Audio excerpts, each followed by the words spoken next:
dit dag is en of dit nag is, God is teenwoordig. Of dit dag is en of dit nag is daar eintlik 'n geleentheid vir ons om ons Skepper te aanbid.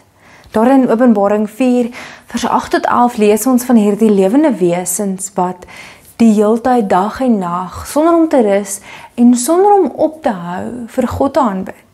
Ons is geneig om te dink, wanneer dit aand word en alles rustig word en stil word, en wanneer ons gaan slaap, dat God ook in hierdie oomblik van slaap ingaan. Dat dit vir ons ook baie meer uitdagend en moeiliker is om vir God raak te sien.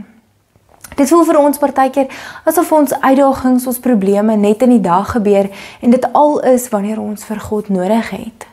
Partykeer voel dit ook vir ons asof ons net in die dag vir God ervaar en God raak sien.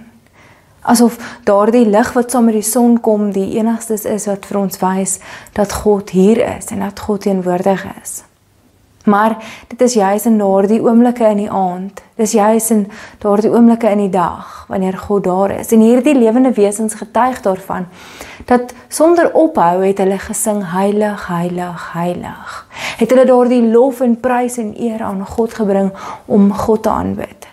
Wanneer ons in aanbidding is, dan is dit nie net 'n sekere tyd van 'n sekere dag op 'n sekere plek nie, maar dit is veronderstel om oral te wees. En daardie lewende wesens word dan ook beskryf waar hulle oral kan sien, waar hulle ook oral kan wees, om in oorvloed God te kan ervaar en om in oorvloed elke oomblik, dag of nag, vir God te aanbid.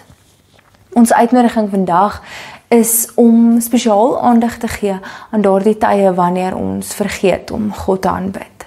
Om juis vanaand wanneer die son sak en die son dan klaar reeds gesak het, 'n oomblik te neem en in daardie doodse stilte van die nag te gaan sit en God ook daar te ontmoet.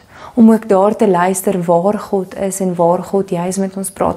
Om ook daar ons oë oop te maak in daardie donkerte en vir God raak te sien. Om ons harte oop te maak en God te ontmoet en te weet God is daar. Ons uitnodiging is om saam met al die lewende wesens God te aanbid, dag of nag.